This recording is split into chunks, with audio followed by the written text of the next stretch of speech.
ओम द्वारिकाधीश की जय। श्री डोंगरे जी महाराज की जय। ओम नमो भगवते वासुदेवाय। ओम श्री गम गणपते नमो नमः। वक्रतुंड महाकाय सूर्यकोटि समप्रभ। ચાલો થઈ ગયું. સૂર્યકોટિ સમપ્રભ નિર્વિઘ્નમ કુરુ મે દેવ સર્વકાર્યેષુ સર્વદા. ગજાનન ગણપતિ મહારાજ કી જય. ઓમ શ્રી હનુમંતે નમો નમઃ. ઓમ મનોજવમ મારુતતુલ્યવેગમ જીતેન્દ્રિયમ બુદ્ધિમતાં વરિષ્ઠમ વાતાત્મજમાનયુથ મુખ્યમ श्री रामदूतम शरणं प्रपद्ये। श्री हनुमान जी महाराज की जय। श्री रामचंद्र भगवान की जय। श्री गायत्री मात की जय। सौनु करो कल्याण हे दयाळु प्रभु सौनु करो कल्याण। नर नारी पशु पक्षीनी साथे जीव जंतुओं तमाम सौनु करो कल्याण हे दयाळु प्रभु सौनु करो प्रणाम सौनु करो कल्याण। भारत माता की जय। वंदे वेद मातरम। ओम श्री सत्य सनातन हिंदू धर्म की जय। ओम नमो भगवते वासुदेवाय। श्री भागवत भगवान जी महाराज की जय।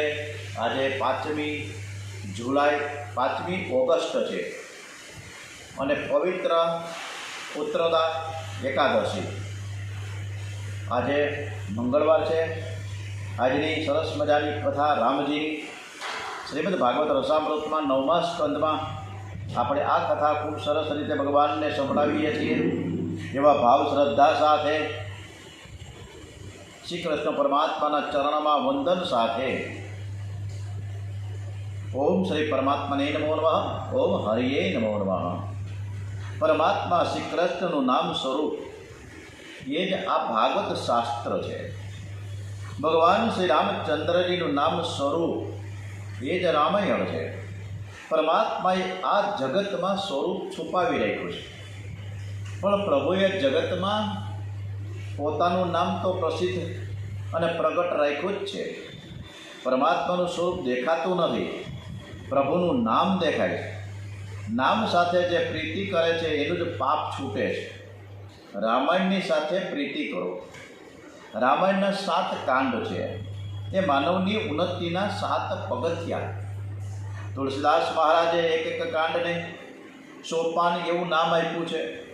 પ્રથમ સોપાન, દ્વિતીય સોપાન, તૃતીય સોપાન, એ રીતે એક પગથિયું ચડતા ચડતા પરમાત્માના ચરણે આપણે પહોંચવાનું છે।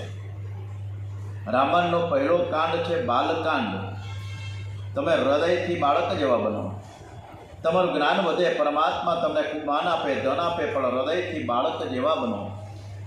જેનું હૃદય બાળક જેવું શુદ્ધ છે તેને પ્રભુના દરબારમાં જલ્દીથી પ્રવેશ મળે છે।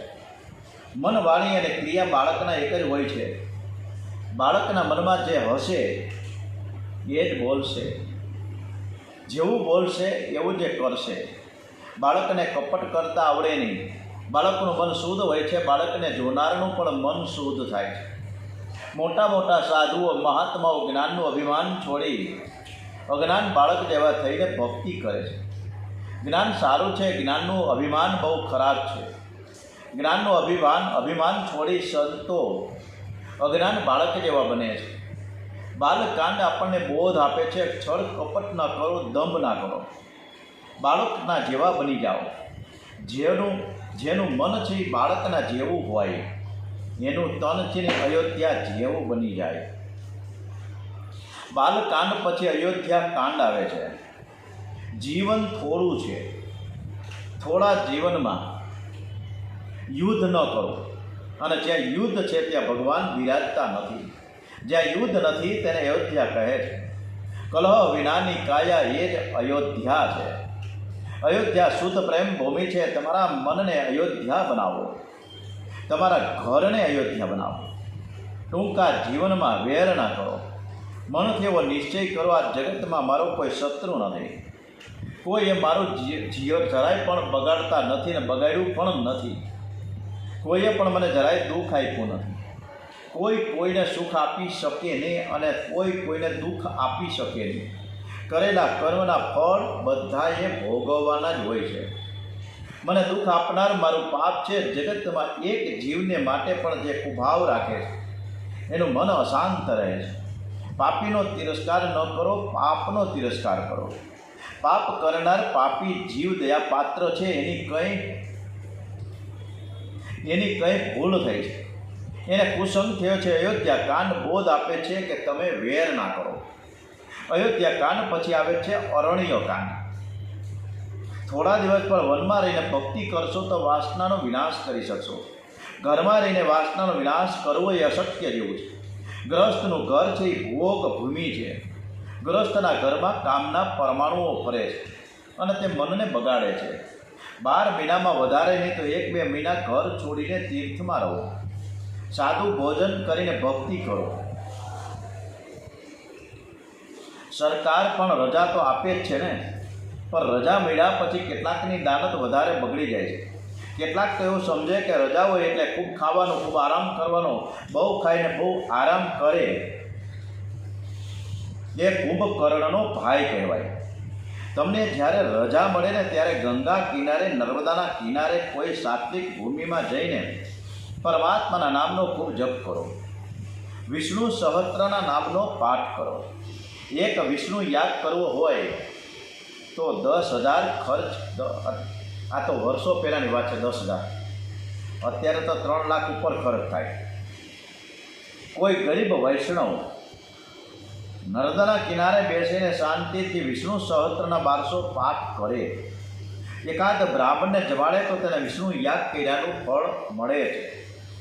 થોડા દિવસ પણ ઘર છોડો, પવિત્ર તીર્થમાં રહીને સત્કર્મ કરો.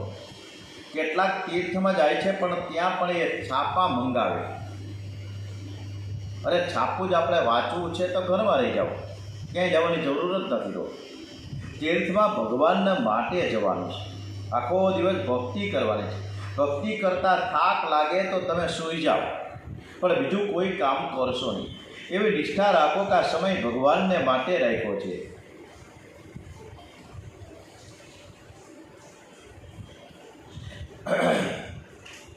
શિયાળામાં લોકો વસાણા ખાય છે. એવું સમજે કે વસાણું ખાધેલું હોય ને તો આખું વર્ષ શક્તિ ટકી રહે. 12 મહિનામાં સાદું ભોજન કરીને તીર્થમાં આખો દિવસ ભક્તિ કરી હોય તો ભક્તિની શક્તિ તમને 10-11 મહિના સુધી પાપ કરતા અટકાવશે. તમારા તન મનને સાચવશે. ભક્તિ સાત્વિક શક્તિ આપે છે. આ શક્તિ પાપ કરતા અટકાવે છે. જગતના બધા જ મહાપુરુષોએ વનમાં રહીને ભક્તિ કરી છે ત્યારે મહાન બન્યા છે. આરણ્યકાંડ બોધ આપે છે કે વાસનાનો વિનાશ કરો. વિલાસી લોકોથી દૂર રહેજો. વિલાસી લોકોનો સંગ મનને બગાડે છે. વિરક્ત સાધુઓના સંગમાં રહીને સતત ભક્તિ કરો. અરણ્યકાંડ પછી આવે છે કિષ્કિંધા કાંડ. કિષ્કિંધા કાંડમાં શ્રી રામ સુગ્રીવની મૈત્રીની કથા છે. સુગ્રીવ એ જીવાત્મા છે અને શ્રી રામ એ પરમાત્મા છે.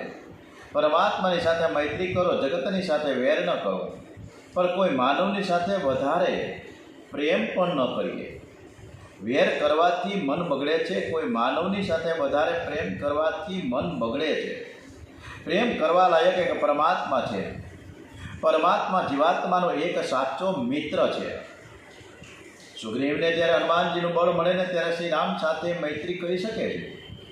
હનુમાનજીનું બળ ન મળે તો સુગ્રીવ રામ સાથે મૈત્રી ન કરી શકે. હનુમાનજીનું બળ એટલે બ્રહ્મચર્યનું બળ. કામની દોસ્તી છોડો તો રામ સાથે મૈત્રી થશે. કામ શત્રુ હોવા છતાં મિત્ર જેવો લાગે છે. કામ બધાને રડાવે છે. કામ શબ્દનો થોડો વિચાર કરો. કો અધિક આમ મળીને કામ શબ્દ થયો છે. આમ શબ્દનો અર્થ છે કાચું. કાચું સુખ એ જ કામ છે અને સાચું સુખ એ જ રામ છે. રામ સાથે મૈત્રી કરવી તો જ કામની મૈત્રી છોડો. આ જીવ ઈશ્વરની મૈત્રી કરે તો જ જીવન સુંદર બને છે. કિષ્કિંધા કાંડ પછી સુંદરકાંડ આવે છે. સુંદરકાંડમાં શ્રી હનુમાનજીની કથા આવે છે. જેનું જીવન ભક્તિમય છે એનું જ જીવન સુંદર છે. રામ સેવા એ જ હનુમાનજીનું જીવન છે. શ્રી રામ નામ એ જ હનુમાનજીનું ભોજન છે. શ્રી હનુમાનજી મહારાજ રામ નામનો જપ કર્યા વિના રહી શકતા નથી. જે જીવન પરમાત્માની સેવા માટે, જે પરમાત્માના સ્મરણ માટે, પરમાત્માના પરોપકાર માટે છે, એ જ સાચું જીવન છે. કુટુંબનું પોષણ કરવાની અકલ તો કાગડાને પણ હોય છે. કાગડામાં એક મોટો સદગુણ છે કે કાગડો કોઈ દિવસ એકલો ખાતો નથી. પતરાળા હોય તો જાત ભાઈઓને બોલાવે છે. સુંદરકાંડમાં શ્રી હનુમાનજીની દિવ્ય લીલાનું વર્ણન થયું છે. સુંદરકાંડ પછી આવે છે યુદ્ધકાંડ.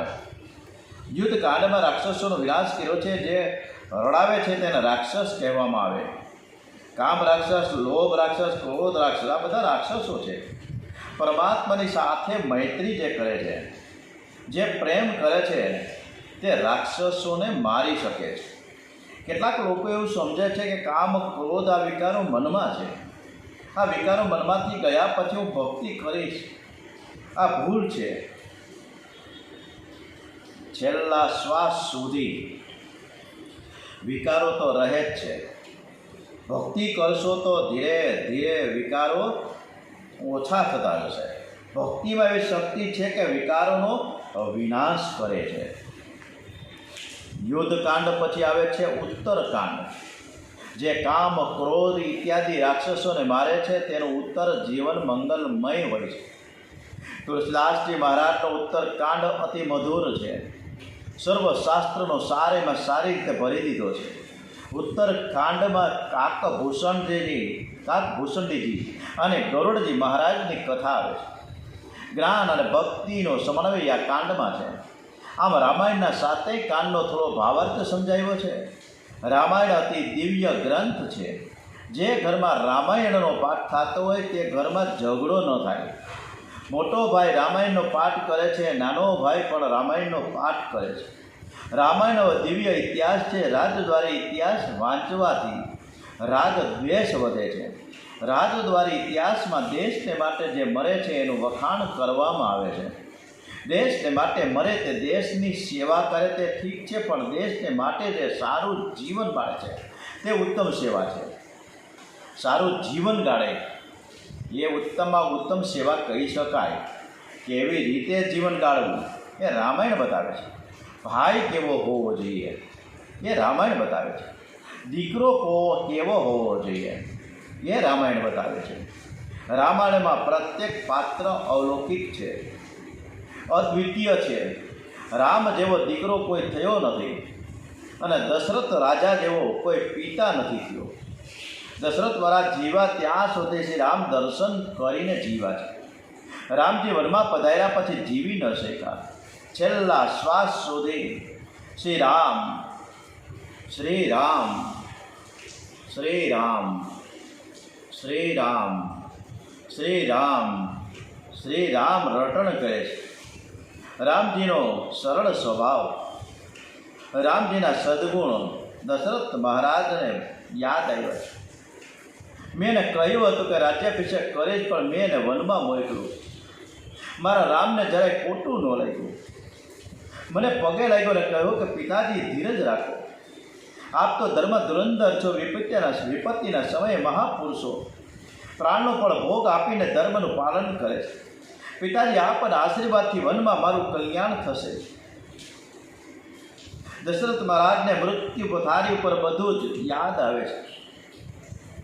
એમણે છેલ્લા શ્વાસ સુધી રામજીનું સ્મરણ કર્યું છે.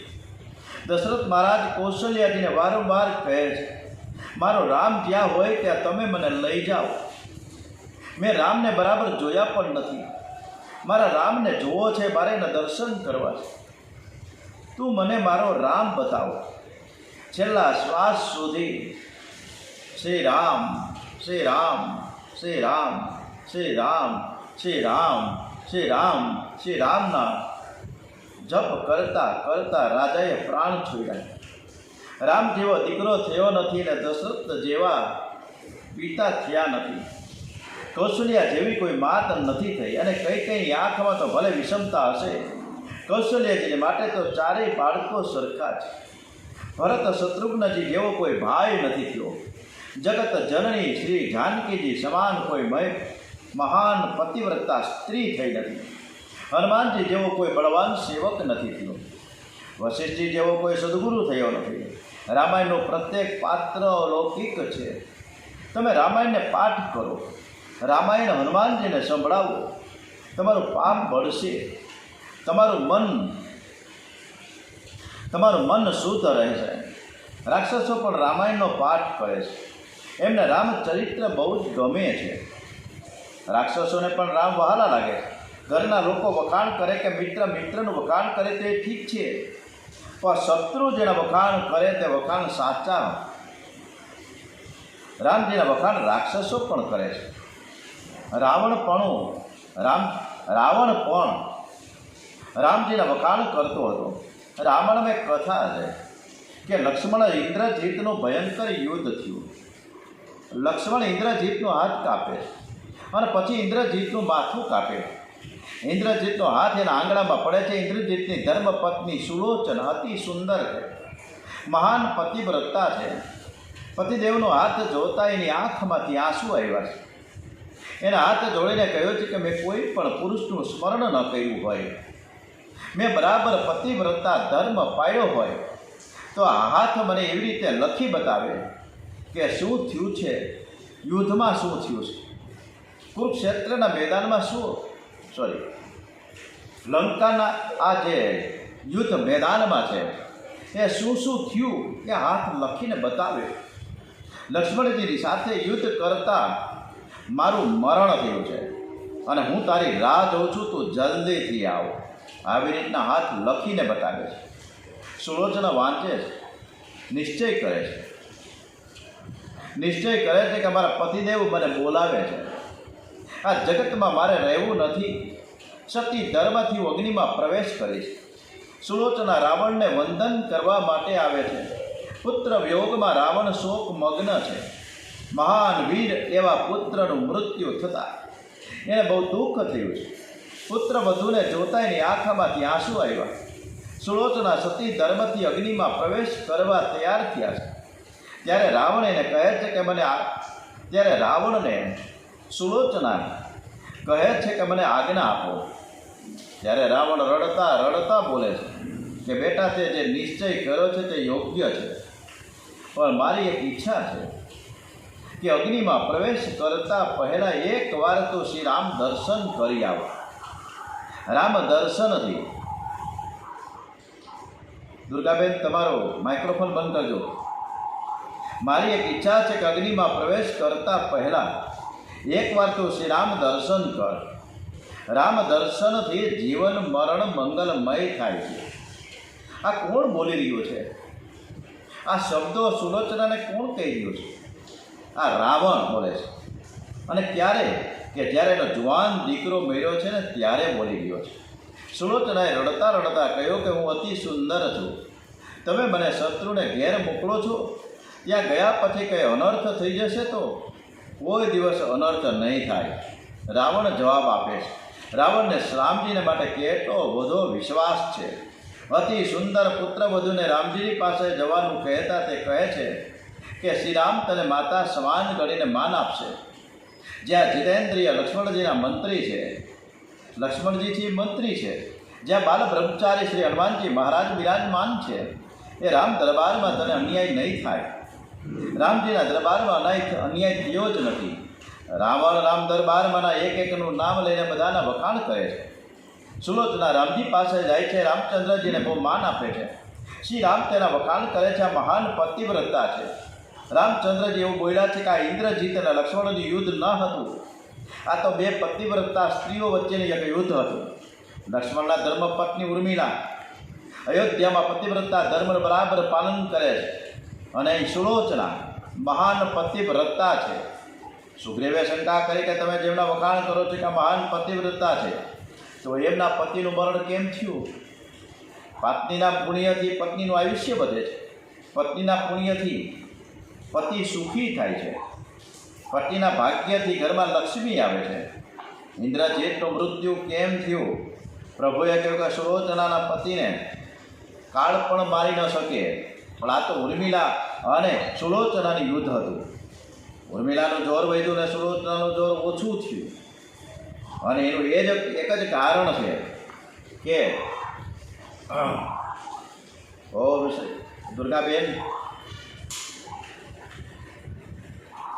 દુર્ગાબેન તમારો માઇક્રોફોન બંધ કરો. માઇક્રોફોન બંધ કરો, આ ડિસ્ટર્બ થઈ જાય. હા, શ્રી રામ, જય રામ, જય જય રામ. સુલોચનાના પતિ, માઇક્રોફોન તમારે બંધ કરી દો, સ્પીકર બંધ કરો.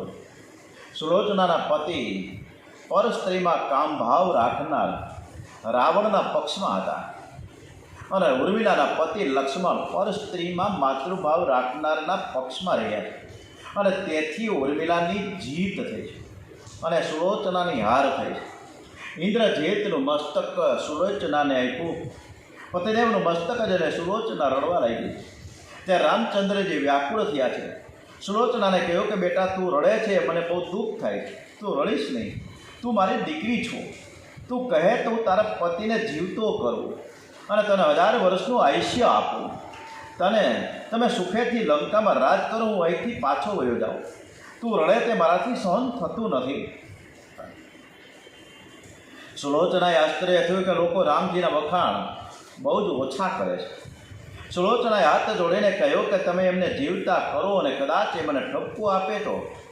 એ મહાન વીર હતા, વીર ગતિને પ્રાપ્ત થયા છે અને કદાચ મને એમ કહે કે ત્યાં શું કર્યું, હું જેની પાછળ જાઉં યોગ્ય છે. મારા પતિદેવ મને બોલાવે છે. રામજીને વંદન કરી સુલોચના અગ્નિમાં પ્રવેશ કર્યો. રાક્ષસોને રામ વહાલા લાગે છે. રાક્ષસો પણ રામજીને વખાણ કરે. રાક્ષસો પણ રામાયણનો પાઠ કરે છે. રામાયણના પ્રધાન આચાર્ય ભગવાન શંકર છે. રામાયણના 100 કરોડ શ્લોક છે. એકવાર એવું થયું કે શિવજીના દરબારમાં દેવો આવ્યા, ઋષિઓ આવ્યા, રાક્ષસો પણ આવ્યા. બધાએ શંકર ભગવાનને વંદન કરીને કહ્યું છે કે અને સ્તુતિ કરી છે. આપણે પણ સ્તુતિ કરીએ. શ્રાવણ મહિનો ચાલી રહ્યો છે, બીજો સોમવાર પણ જતો રહ્યો અને આજે એમના દીકરા પાર્વતી નંદન ગણપતિ બાપાના સ્મરણ સાથે એમના પિતાશ્રી શંકર દાદાની આપણે સ્તુતિ કરીએ. વંદે દેવముమాપતિ સુરગુરમ વંદે જગત્કારણમ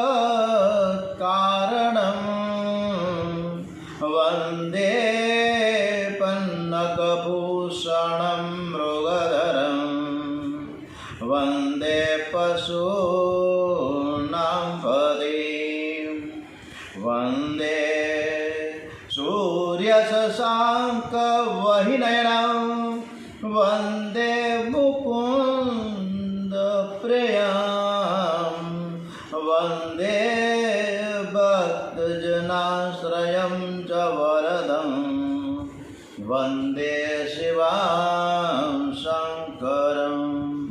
ઓમ શ્રી મહાકાલેશ્વર મહાદેવ કી જય. શંકર દાદાને બધા જ વિનંતી કરે છે કે મહારાજ, આપે રામાયણ બનાવ્યું છે તે અમને આપો. અમે રામાયણનો પાઠ કરીશું, અમારું જીવન સુધારીશું. 100 કરોડ શ્લોક અને લેનારા 3 જણા હતા. શિવજીએ ત્રણેયને શ્લોકોની વહેંચણી કરી આપી.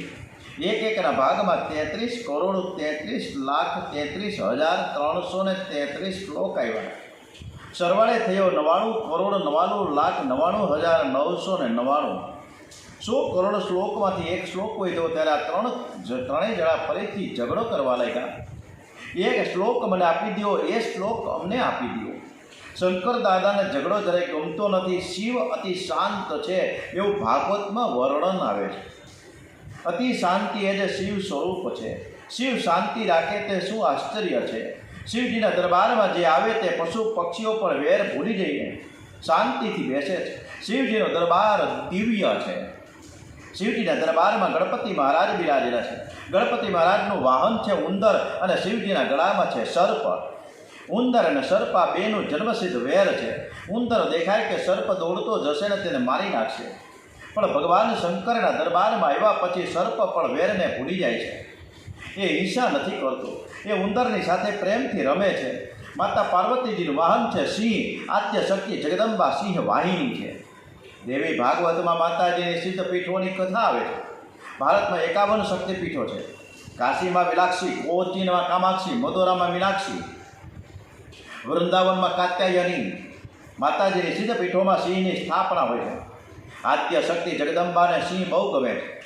સિંહ હિંસા બહુ કરે છે, ક્રોધી બહુ છે, પણ સિંહમાં એક મોટો સદગુણ છે. સિંહ વર્ષમાં એક જ દિવસ કામ સુખ ભોગવે છે. 359 દિવસ તે સંયમ રાખે.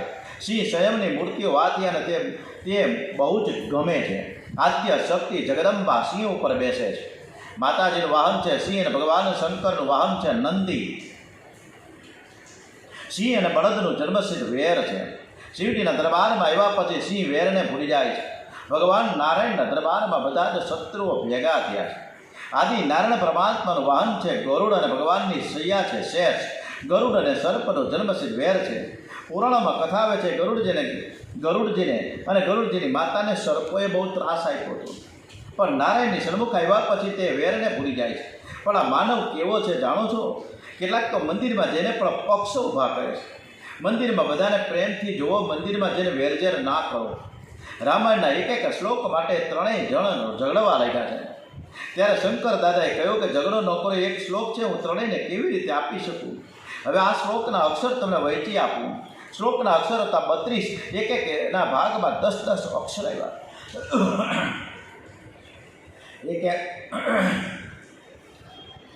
એકના ભાગમાં 10 અક્ષર આવ્યા છે. છેલ્લે 2 અક્ષર વધ્યા. આ 2 અક્ષરને માટે પણ જ્યારે 3 જણા ઝઘડો કરવા લાગ્યા ત્યારે શંકર દાદાએ કહ્યું કે તમે ઝઘડો ના કરો. 2 અક્ષર મારે કોઈને આપવા જ નથી, મારા કંઠમાં જ રાખવા છે. 2 અક્ષરને રામ નામ છે.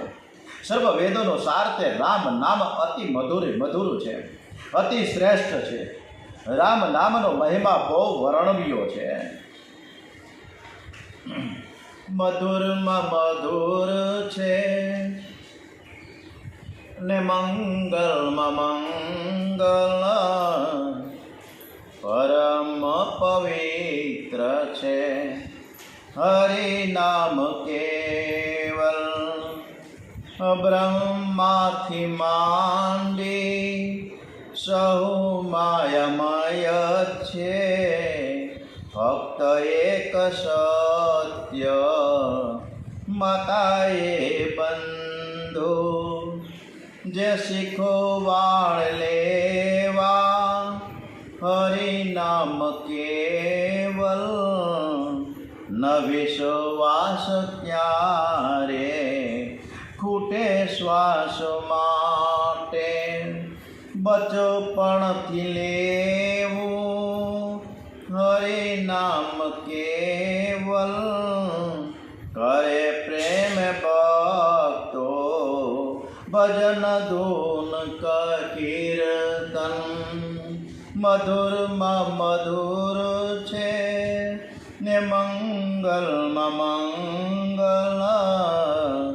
રામ નામ અતિ મધુર છે. ઘણા સંતો એવું માને છે કે રામ અને કૃષ્ણ એક જ છે. રામ કૃષ્ણમાં જરાય ભેદ નથી. કેટલાક લોકો એવો દુરાગ્રહ રાખ્યો છે કે રામજીમાં 2 કળા ઓછી છે અને શ્રી કૃષ્ણમાં 16 કળા પરિપૂર્ણ છે. પણ વેવ વ્યાસજીએ ભાગવતમાં લખ્યું નથી. વ્યાસ મહર્ષિએ તો ભાગવતમાં એક વાર નહીં અનેક વાર વર્ણન કર્યું છે કે રામ પરિપૂર્ણ છે. રામજીમાં 2 કળા ઓછી છે એવું જે બોલે છે તે બહુ સાહસ કરે છે. શ્રી રામ પરિપૂર્ણ બ્રહ્મ પરમાત્મા છે. શ્રી રામ શ્રી કૃષ્ણ એક જ છે. છતાં સંતોએ વર્ણન કર્યું છે કે નામમાં રામ નામ અતિ મધુર છે અને લીલામાં શ્રી કૃષ્ણ લીલા અતિ મધુરી છે. શ્રી કૃષ્ણ લીલા સર્વને અતિ આનંદ આપનારી છે. શંકર ભગવાન રામ નામ કંઠમાં ધારણ કરે છે. સ્મશાનમાં બિરાજે છે. ઝેર પીવાનો પ્રસંગ આવે છે. સન્મુખ ભૂત પ્રેત નાચે છે. પણ શિવજીની શાંતિમાં જરાય ભંગ નથી થતો. જે અતિ આનંદમાં અતિ શાંત છે. આખો દિવસ રામ નામ કંઠમાં રાખે છે. તેથી ઝેર પણ અમૃત બની જાય છે. તમારા જીવનમાં ઝેર પીવાનો પ્રસંગ આવે તો કોઈ વખત તમારો કદાચ મિત્ર દગો કરે, તમારો વિશ્વાસઘાત કરે તો અને કદાચ તમને ઝેર આપવા લાગે, જેની તમે બહુ આશા રાખતા હતા, આ બધું જ કામ મારું કરશે અને મારા ઉપયોગમાં આવશે, મારા માટે સારું બોલશે, એ જીવ સાધારણ કારણથી તમારા શત્રુ બની જશે. તમને તે ઝેર જેવું લાગશે. સંસારમાં આવે છે તેની ઈચ્છા હોય કે ના હોય, એકાદ બે વાર તો એને ઝેર પીવું જ પડે છે. તમારો છોકરો તમારું ન માને તો તમને ઝેર જેવું લાગે છે. અરે કેટલાક લોકો તો એવા હોય છે કે એમની ઈચ્છા પ્રમાણે ઘરમાં રસોઈ ન થાય તો પણ એને એમનું જીવન ઝેર જેવું લાગવા લાગે. પ્રતિકૂળ પરિસ્થિતિ એ હોય છે, દુઃખ એ ઝેર છે. જીવનમાં જ્યારે પણ ઝેર પીવાનો પ્રસંગ આવે ત્યારે રામ નામનો અમૃતનું પાન કરજો. રામ નામનો જપ કરજો. એ ઝેર પણ અમૃત બની જશે. દુઃખ ભૂલાઈ જશે. છોકરો કહ્યું ન કરે તો હયું બાળશો ને. શ્રી રામ શ્રી રામ શ્રી રામ, જય રામ જય જય રામ બોલો. રામ નામમાં એવી ભક્તિ છે, એવી શક્તિ છે કે ઝેરની દુઃખની અસર મન ઉપર થશે ને. શ્રી રામ બહુ પ્રેમથી બોલશો તો 15 મિનિટ પછી તાળવામાંથી અમૃત ઝરવા લાગશે. 15 મિનિટ બરાબર જે રામ નામનો જપ કરે છે તેને અમૃત મળે છે. રામ નામ અમૃત કરતાંય મધુર છે. રામાયણ સર્વ વેદોનો સાર છે. રામાયણના તો 100 કરોડ શ્લોક છે. સંક્ષેપમાં આપણને રામકથા સંભળાવે છે. દશરથ મહારાજને ત્યાં 4 પુત્રનો જન્મ થયો છે. દશરથ મહારાજના હૃદયમાં આનંદ સમાતો નથી. રામ, લક્ષ્મણ, ભરત અને શત્રુઘ્ન ચારેય ભાઈઓ ધીરે ધીરે મોટા થયા છે. રામજીની બાળલીલામાં પણ મર્યાદા છે. રામજી એવી રીતે રમતા હતા કે લક્ષ્મણની જીત થાય ને રામજીની હાર થાય. રામજીએ પણ કોઈ દિવસ ભાઈને નારાજ નથી કર્યો. રામજી બહુ સરળ છે. તે પોતે હાર ખાય છે, બીજાને જીત આપે છે. રામજી કૌશલ્યાના કહે કે માં, મારો લક્ષ્મણ નાનો છે પણ બહુ હોશિયાર છે. અમે રમતા હતા તેમાં મારી હાર થઈ ને મારા લક્ષ્મણની જીત થઈ ગઈ. લક્ષ્મણજીની આંખો ભીની થાય ને લક્ષ્મણજી કૌશલ્યાને કહે છે કે માં, મોટા ભાઈનો મારા પર બહુ પ્રેમ છે, તે તો જાણીને હારી ગયા છે. અયોધ્યાના લોકોનું રામ લક્ષ્મણના દર્શન કરતાં મન ધરાતું નથી. એ લોકો રામજીને કહે તમે મારે ઘેર પધારો ને, મારી બહુ ઈચ્છા છે. ત્યારે રામચંદ્રજી બોલે કે હું કોઈ સ્વતંત્ર નથી, હું તો મારા માતા પિતાની આજ્ઞામાં છું. તમે કૌશલ્ય માને કહેજો, મારી મા આજ્ઞા આપશે ને તો હું તમારે ઘેર આવીશ. લોકો કૌશલ્યાને વંદન કરીને મનાવે કે માં તમે કહેશો તો જ રામજી મારે ઘેર પધારશે. કૌશલ્યજી આજ્ઞા આપે તો રામચંદ્રજી જાય, કોઈને ઘેર જાય તો શાંતિથી બેસી રહે છે. રામજી બહુ સરળ છે. પણ બાલકૃષ્ણ કહેતા નહોતા કે તમે યશોદાજીને કહેજો કે યશોદામાં મને આજ્ઞા આપે તો પછી હું તમારે ઘરે આવીશ. કનૈયો કહે મને આજ્ઞા કોણ આપી શકે, હું જ ઘરધણી છું, એટલે બધાને ભેગા કરીને લઈ જાઉં છું. એક ગોપીની ઘણા દિવસની ભાવના હતી કે કનૈયો બધાને ઘેર જાય છે પણ મારે ઘેર આવતો જ નથી. મારું કંઈક પાપ છે. એને દિવસમાં બહુ ભૂખ લાગતી જ નથી, રાત્રે ઊંઘ આવતી નથી, સતત શ્રી કૃષ્ણનું સ્મરણ કરે છે. ગોપીની બહુ ભાવના હતી કે એકવાર લાલાએ ગમત કરી. એ ગોપી જમુના કિનારે જળ ભરવા માટે ગયેલી બાલકૃષ્ણ લાલાને ઘેર ગયા. લાલાએ અંદર પ્રવેશ કર્યો, માખણની ગોળી ઉતારી, ધીરે ધીરે માખણા રોગવા લાગ્યા. માથે બેડું લઈને ગોપી ઘેર આવી. દૂરથી જોયો રસોડામાં કનૈયો બેઠો છે. બહુ રાજી થઈ ગઈ. મારી બહુ ભાવના હતી કે હું પાસે જાઉં તો બહુ શરમાઈ જશે, કદાચ ખાશે પણ નહીં. કનૈયો આરોગ્ય મારે જોવું છે. ગોપી દરવાજાની પાછળ છુપાઈને ઊભી રહી ગઈ. કનૈયો માખણ આરોગ્ય ત્યારે ચારે બાજુ જુએ છે કે અહીંયા કોઈ આવતું તો નથી ને. કનૈયાએ જોયું કે ગોપી આવી હતી ને દરવાજા પાછળ સંતાઈને ઊભી છે. કનૈયો થોડો ગભરાયો. ગોપીને ખાતરી થઈ ગઈ કે કનૈયો નાસી જશે ને એકદમ અંદર આવીને લાલાને કાંડેથી પકડ્યો. કનૈયો ગોપીને મનાવવા લાગ્યો કે આજનો દિવસ તું મને છોડી દે, હવે હું તારે ઘેર કોઈ દિવસ નહીં આવું, હું તારા ભાઈના સોગંદ ખાઈને કહું છું. ગોપી ખીજાય, મારા ભાઈના સોગંદ તું કેમ ખાશ? ગોપીની અંદર તો પ્રેમ છે તે રાજી થઈ. બહારથી ક્રોધનું નાટક કરે છે, તને ચોરી કરવાની ટેવ પડી છે. મારા ઘરમાં આવીને તે કહ્યું કે હું અહીંથી જતો હતો ને મને થયું કે આ મારું જ ઘર છે ને હું આવી ગયો. આ સાંભળીને ગોપી રાજી થઈ. મારા ઘરને કનૈયો પોતાનું માને છે, મને અપનાવે છે. ગોપીએ લાલાને કહ્યું કનૈયા આ ઘર તારું ખરું પણ અત્યારે તાર ગોળીમાં હાથ નાખવાની શું જરૂર હતી? લાલાએ કહ્યું કે આ માખણમાં કીડીઓ બહુ ચડી હતી અને એને કાઢવા માટે મેં અંદર હાથ નાખ્યો અને તું આવી ચડી. ગોપીએ કહ્યું લાલા તું કેવી બનાવવાની વાત કરશ? 5 પૂરા થયા નથી ને આવું ખોટું બોલો. કીડી કાઢતો હતો, માખણ ખાતો હતો, તું જૂઠું બોલશ. તારો હોઠ તો ખરડાયેલો છે, દેખાય છે. લાલાએ કહ્યું કે હું કીડી કાઢતો હતો ને ત્યારે મારા હોઠ ઉપર 2 માખીઓ બેઠી હતી અને માખીને ઉડાડવા માટે મારો હાથ છે ને એ મારા મોઢા ઉપર પહોંચી ગયો ઓટોમેટિક, એટલે હોઠ ખરડાઈ ગયો. કનૈયો જેવું બોલે એવું કોઈને બોલતા આવડે પણ નહીં. કનિયો ઠુમઠુમ ઠુમઠુમ રૂમઝુમ રૂમઝુમ કરતો ચાલે, અને એવું ચાલતા કોઈને આવડે પણ નહીં. લાલાનું બધું મધુરું મધુરું છે, મંગલમય છે. ગોપીએ કહ્યું કે આજે તે કંઈ ચાલે નહીં, હું તને નહીં છોડું, તને આજે હું બાંધીશ. ગોપીએ લાલાને થાંભલાની પાસે ઊભો રાખ્યો. લાલાને બાંધવા લાગી. ગોપી જાણતી હતી કે બાળક બહુ ચપળ છે, તેથી તેણે દોરી કસીને બાંધી. માલિકનો શ્રી અંગ તો માખણ કરતા કોમળ છે. દોરી જ્યાં કસીને બાંધી કે લાલાની આંખો ભીની થઈ ગઈ. ગોપીએ તે જોયું, એનાથી સહન થયો નહીં. લાલાને કહ્યું કે બેટા, તને કંઈ ત્રાસ થાય છે? લાલાએ કહ્યું, હા, તું દોરી બહુ કસીને બાંધી છે, તે મને પેટમાં દુખે છે. હું અહીંથી કંઈ જવાનું નથી, તું દોરી ઢીલી રાખ. ગોપીને દયા આવી, એના હૃદયમાં પ્રેમ છે. લાલાને મારે ત્રાસ નથી આપવો, એને જરાય ત્રાસ ન થાય માટે દોરી ઢીલી રાખી. ગોપીની ભૂલ એ થઈ કે લાલાને બાંધ્યા પછી તે એક એકને ઘેર કહેવા ગઈ, અને સખી, તને ખબર છે, લાલાને મેં બાંધ્યો, માખણ ચોરને મેં બાંધ્યો, મારા ઘરમાં જ છે. તમે લાલાને બાંધો, પણ કોઈને કહેતા નહીં કે મેં બાંધ્યો છે. તમે ખૂબ જ ભક્તિ કરો, પણ તમારી ભક્તિની જાહેરાત ન કરશો.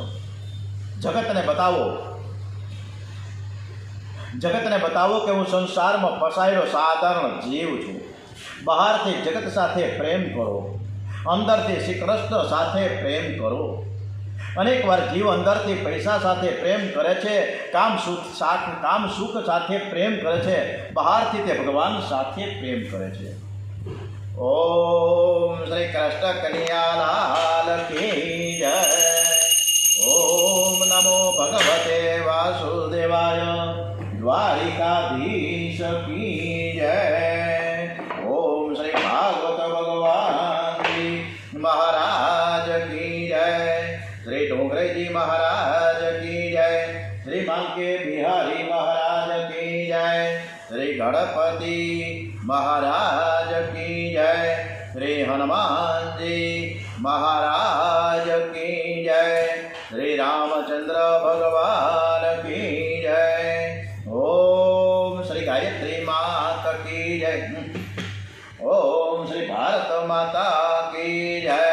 વંદે વેદ માતરમ. ઓમ શ્રી સત્ય સનાતન હિન્દુ ધર્મ કી જય. ઓમ નમઃ પાર્વતે પતે. હર હર હર હર મહાદેવ.